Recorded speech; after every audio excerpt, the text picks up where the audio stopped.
कहते हैं इतिहास वो आईना है जिसमें झांकने से आज का आदमी खुद को पहचान सकता है, और उस इतिहास के पन्नों में कहीं बहुत गहराई में छुपा है एक ऐसा नाम जिसकी गूंज आज भी समय के सिंहासन पर राज करती है। वो नाम है राजा विक्रमादित्य। वो एक राजा नहीं, एक विचार था, एक योद्धा नहीं, एक धर्म था, एक न्याय प्रिय नहीं, एक युग था। और जब उसका जीवन समाप्त हुआ तो शुरू हुई एक नई कहानी। शताब्दियों बाद उसी उजड़े हुए महल की मिट्टी से फिर निकली एक आवाज जो विक्रम की गाथा सुनाने आई। वो 32 पुतलियां, हर पुतली में छिपी थी विक्रम के जीवन की वो एक कहानी जो केवल राजा नहीं बल्कि इंसान बनने का रास्ता दिखाती है। महान राजा विक्रमादित्य की मृत्यु के लगभग 300 सालों बाद उज्जैन नगरी के ऊपर राजा भोज का राज्य था। राजा भोज भी अपने समय के बड़े यशस्वी और धर्मात्मा राजा थे। उनके राज्य में संपूर्ण प्रजा बड़े सुख चैन से बसती थी। किसी को भी किसी प्रकार का कोई दुख नहीं था।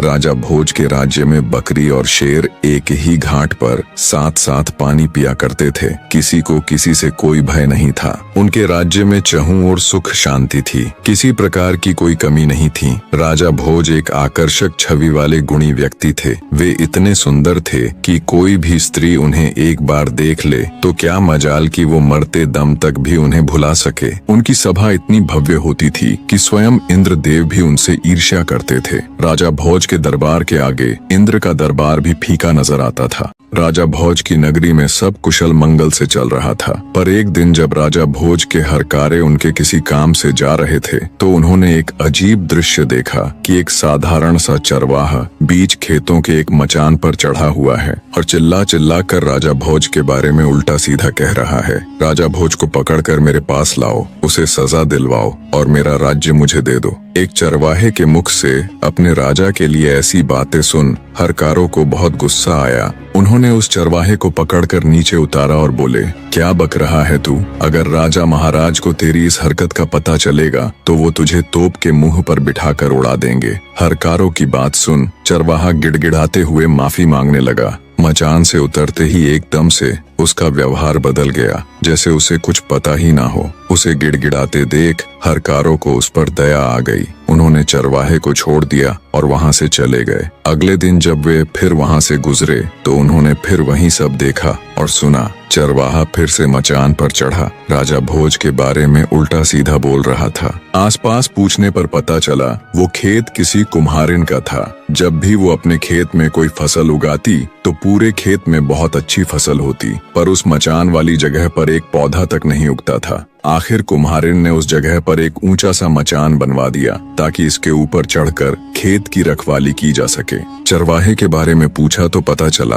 कि वो एक साधारण सा चरवाहा है, पर पता नहीं क्यों जब भी वो इस मचान यानी चबूतरे पर चढ़ता है तो इसी प्रकार की बातें करता है और नीचे उतरते ही उसका व्यवहार बिल्कुल सामान्य हो जाता है। ये सब जानने के बाद राजा भोज के हरकारों को बड़ा अजीब लगा। उन्होंने राजमहल जाकर ये सारा किस्सा ज्यों का त्यों राजा के सामने कह सुनाया। सारी बात सुन राजा भोज को भी बड़ा अचरज हुआ। हमारे राज्य में तो सब लोग सुख शांति के साथ रहते हैं, फिर वो चरवाहा ऐसी हरकत क्यों कर रहा है? जरूर इसके पीछे कोई तो बात है। हरकारे बोले, महाराज हमें तो लगता है उस मचान में ही कोई गड़बड़ है, क्योंकि जब भी वो चरवाहा उस पर चढ़ता है तो ऐसी बातें करता है, लेकिन जैसे ही वह नीचे उतरता है फिर से साधारण मनुष्य बन जाता है। सब जानने के बाद आश्चर्य के साथ राजा भोज बोले, अगर ऐसा है तो तुम मुझे तुरंत वहां ले चलो, मैं अपनी आंखों से ये सब देखना चाहता हूँ। राजा भोज ने अपने सैनिकों और दूतों को साथ लिया और कुछ ही समय में उस रहस्यमयी चबूतरे के पास जा पहुँचे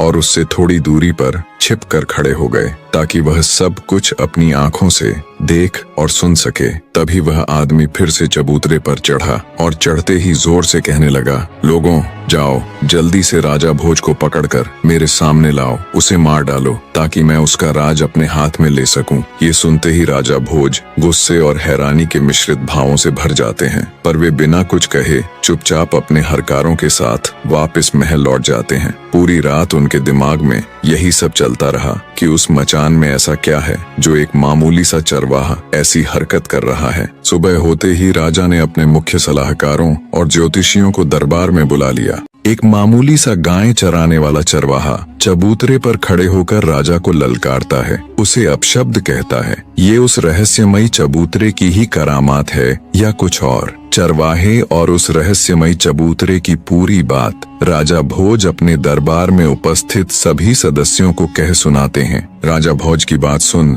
दरबार में उपस्थित ज्योतिषी बोले, राजन, ये तो कोई चिंता करने वाली बात नहीं है, बल्कि ये तो शुभ संकेत है। महाराज, हमें तो लगता है बहुत जल्द आपको कुछ बहुत बड़ा हासिल होने वाला है। ज्योतिष की बात सुन राजा भोज हैरानी के साथ साथ खुश भी हुआ। वो कुछ बोलता इससे पहले ही दरबार में मौजूद विद्वान पंडित भी बोल पड़े, महाराज, ज्योतिषी बिल्कुल ठीक कह रहे हैं। आपको उस चबूतरे की खुदाई करके देखनी चाहिए। वहाँ आपको कुछ बहुत बड़ा मिलने के संकेत है। पहले ज्योतिषी फिर पंडित की कही बात सुन राजा भोज को भी ये विश्वास हो गया कि हो न हो उस रहस्यमयी चबूतरे के नीचे कुछ तो जरूर है। अवश्य ही वहाँ खुदाई करवाकर देखनी चाहिए। राजा ने तुरंत अपने राज्य के सभी बेलदारों को वहाँ जाकर खुदाई करने के निर्देश दिए और खुद भी अपने मुख्य सलाहकारों के साथ बड़ी दिलचस्पी लेकर उस चबूतरे के पास पहुंच गया। खुदाई करते करते जब मजदूरों ने मचान वाली जगह को अंदर तक गहरा खोद दिया, तब एक सोने का पाया नजर आया। सोने के पाए को देख राजा भोज की आंखें चमक उठीं।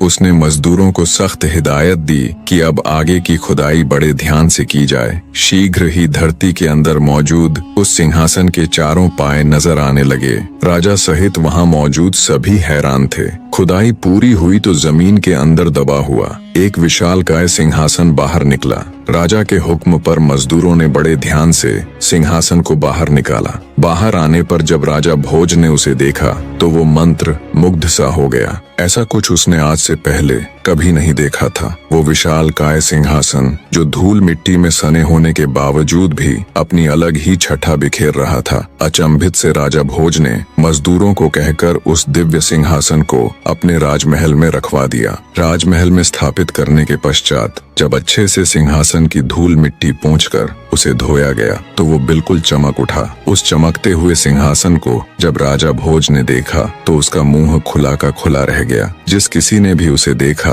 वो बस उसे देखता ही रह गया। उसकी चमक ऐसी थी कि उसे एक नजर देखे तो आंखें चौंधिया जाएं। वो विशालकाय सिंहासन किसी अजूबे से कम नहीं लग रहा था। ऐसा लग रहा था जैसे उसे किसी कारीगर ने नहीं बल्कि खुद उस ईश्वर ने तराश कर अपने लिए ही बनाया हो। उसके चारों तरफ 8-8 पुतलियां थीं। हर एक पुतली अपनी अलग ही छठा बिखेर रही थी, पर कुछ कुछ जगहों से उसके दिव्य रत्न हट गए थे। राजा भोज ने तुरंत अपने शिल्पकारों को हुक्म दिया कि जितना भी धन चाहे ले लो, जितने भी रत्न चाहिए ले लो, पर जल्दी से जल्दी इस सिंहासन को तैयार करो। लगभग 6 महीने में देश के कोने कोने से हूबहू सिंहासन में लगे हुए रत्नों जैसे ही रत्न खोजकर शिल्पकारों ने उस सिंहासन को पूरी तरह तैयार कर दिया। धरती के अंदर से निकला वो जादुई सिंहासन जब पूरी तरह तैयार हो गया तब राजा भोज उसे देखने के लिए आए तो उन्हें अपनी आंखों पर विश्वास नहीं हो रहा था कि वो ऐसा कुछ देख रहा है। उस दिव्य सिंहासन को देख भोज को लगा जैसे उस ऊपर वाले ने बड़ी फुर्सत से सिंहासन को तराश कर सिर्फ और सिर्फ उसी के लिए बनाया है। ये शायद उसके इतने अच्छे कर्म थे कि वो ईश्वर उस पर मेहरबान हुआ है और उसे ये दिव्य सिंहासन भेंट किया है। अपने मन में ऐसा विचार कर राजा भोज ने पंडितों को आदेश दिया कि एक शुभ मुहूर्त और उत्तम तिथि निश्चित करें ताकि वह स्वयं उस दिव्य सिंहासन पर बैठ सके। यह सुनकर पंडितों ने विचार विमर्श करके कार्तिक महीने में एक अत्यंत शुभ दिन और लग्न तय किया। वह तिथि हर प्रकार से उत्तम थी। पंडितों ने कहा, हे राजन, उस दिन आप सिंहासन पर विराजमान हो सकते हैं। समय अपनी गति के साथ बीता और आखिर वो शुभ दिन भी आ ही गया जब भोज को उस दिव्य सिंहासन पर विराजमान होना था। राजा भोज ने इस शुभ दिन को बहुत बड़ा बनाने की सोची। वो इस दिन किसी प्रकार की कोई भी कमी नहीं छोड़ना चाहता था। उसने अपने राज्य के सभी छोटे बड़े राजा, विद्वान पंडित, जादू टोने के जानकार, दूर दराज के प्रतिष्ठित व्यक्ति सभी को निमंत्रण भेजा। स्वयं राजा ने स्नान किया और उत्तम वस्त्र धारण किए। वेद पाठी पंडित वेदों का उच्चारण करने लगे, गंधर्व मधुर गीत गाने लगे, भाट सम्राट राजा की वीरता और यश का बखान करने लगे और विविध प्रकार के वाद्य यंत्र बजने लगे। पूरे महल में आनंद उत्सव की लहर फैल गई। जो भी अतिथि आए थे उनका भव्य स्वागत हुआ। ब्राह्मणों को गांव दान में दिए गए, युवाओं को स्वादिष्ट भोजन और जो कुछ उन्होंने मांगा वह प्रदान किया गया। गरीब लोगों को वस्त्र भेंट किए गए, आम जनता को इनाम और भेंट दी गई। सारा नगर दान दक्षिणा और नेकी से भर गया। शाही सेना को विशेष भोजन और इनाम मिले। राजा के अपने खास सेवकों को अलग अलग प्रकार की कृपा और नवाजिशें दी गईं। संक्षेप में कहें तो जो भी लोग उस सभा में उपस्थित थे वे सब जय जयकार कर रहे थे। नगर के छोटे बच्चे से लेकर बूढ़े तक, गरीब से लेकर अमीर तक, सब राजा भोज की कृपाओं से खुशी से झूम रहे थे। सभा के बीचों बीच वह दिव्य सिंहासन स्थापित था। राजा भोज अत्यंत प्रसन्न मन से भगवान श्री गणेश का स्मरण करते हुए सिंहासन के पास जाकर खड़े हो गए। जैसे ही राजा ने सिंहासन पर चढ़ने के लिए अपना दाहिना पैर बढ़ाया तभी सभी पुतलियां खिलखिलाकर हंस पड़ीं। सिंहासन में लगी निर्जीव पुतलियां हंसी। ये किसी अचंभे से कम नहीं था। कुछ समय पहले जहां नाच गाना राग रंग हो रहा था वहां एकदम से घोर सन्नाटा पसर गया। सबके मुंह भारी आश्चर्य से खुले के खुले रह गए। किसी को भी समझ नहीं आया कि ये हुआ तो आखिर हुआ क्या। राजा भोज भी एकदम सन्न पड़ गए, मानो पत्थर के बने हों। उनका मुंह पीला पड़ गया और गला एकदम सूख गया। घबराहट और शर्मिंदगी के मिश्रित भावों ने उन्हें घेर लिया। उनके आश्चर्य की सीमा नहीं थी। मारे शर्म और भय के राजा भोज तो जैसे धरती में घुसे जा रहे थे। आगे बढ़ाया हुआ अपना दाहिना पैर उन्होंने तुरंत पीछे खींच लिया। बिना सांस मांस की पुतली जब खिलखिलाकर हंसी तो मारे भय के राजा भोज का रंग उड़ गया। पूरी सभा में घोर सन्नाटा पसर गया। राजा भोज ने किसी तरह साहस जुटाया और सिंहासन पर बनी पुतलियों की तरफ देखते हुए बोले, तुम सबने ऐसा क्या देखा जो तुम यूं खिलखिलाकर हंसी? क्या मैं बलशाली राजा गज का पुत्र यशस्वी नहीं हूँ? क्या मैं क्षत्रियों में कायर हूँ? क्या मैं निर्बल या नपुंसक हूँ? क्या मैं निर्दयी हूँ? क्या मेरी प्रजा मेरी आज्ञा नहीं मानती? क्या मेरे दरबार में योग्य पंडित नहीं है? क्या मेरे राज्य में पद्मिनी जैसी गुणी और सुंदर स्त्रियां नहीं हैं? क्या मैं राजनीति का ज्ञाता नहीं हूँ? क्या मैं कभी किसी सभा में अपमानित होकर बैठा हूँ? आखिर ऐसा क्या कारण है जो तुम सब मुझ पर यूं हंसी? कृपया मुझे बताओ। राजा की यह स्पष्ट और आत्माभिमानी बात सुनकर सिंहासन पर बनी उन पुतलियों में से रत्न मंजरी नामक प्रथम पुतली सिंहासन से निकलकर मानव रूप में राजा भोज के सामने प्रकट हो गई और बोली, हे राजन,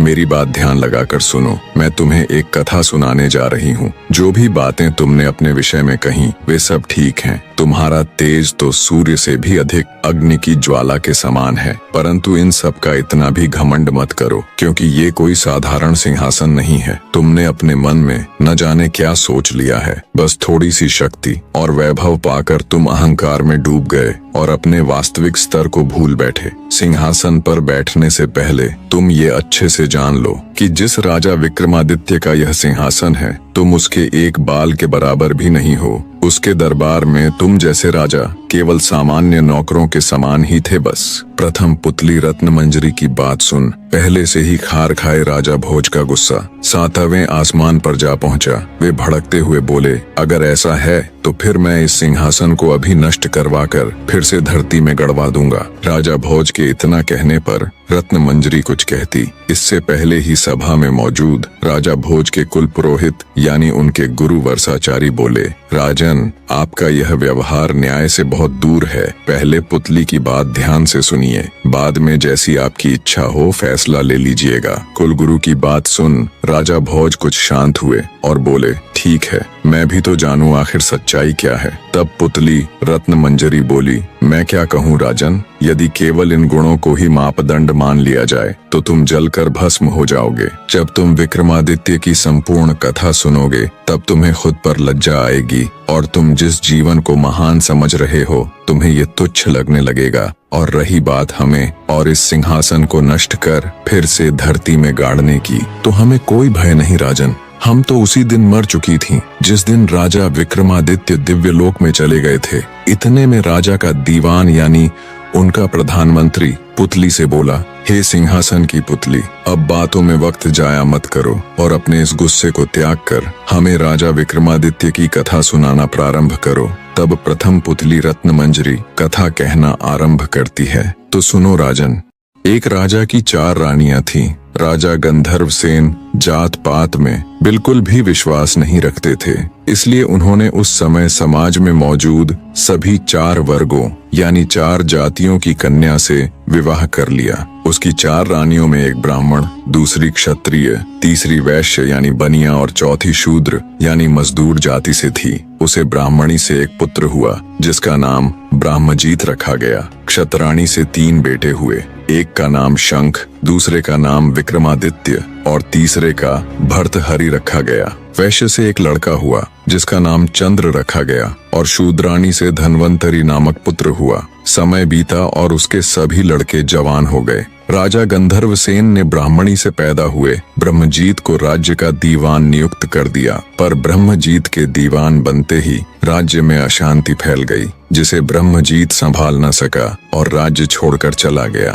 ब्रह्मजीत के राज्य छोड़कर जाने के बाद राजा के दूसरे पुत्र शंख को संदेह था कि अब उसका पिता कहीं उसके भाई विक्रमादित्य को अपना उत्तराधिकारी न चुन ले, क्योंकि विक्रमादित्य को हर क्षेत्र में महारत हासिल थी। हर तरह से निपुण होने के कारण राजा का मोह सबसे अधिक विक्रमादित्य में ही था। इसी के चलते एक दिन शंख ने अपने पिता राजा गंधर्व सेन की हत्या कर दी और स्वयं उज्जैन का राजा बन बैठा। जब राजा गंधर्व सेन की हत्या की खबर उसके बाकी बेटों ने सुनी तो वो सब अपनी जान बचाने के लिए राज्य छोड़कर भाग खड़े हुए। विक्रमादित्य को जब अपने भाई के इस कृत्य का पता चला तो उन्हें अपने भाई पर अथाह क्रोध आया, पर समय की नजाकत को भांपते हुए उन्होंने बुद्धि से काम लिया कि अभी समय उसके पक्ष में बिल्कुल भी नहीं है। सारा राज्य काज, शस्त्र बल इत्यादि उसके भाई शंख के नियंत्रण में है। अंततः समय अनुकूल न होने के कारण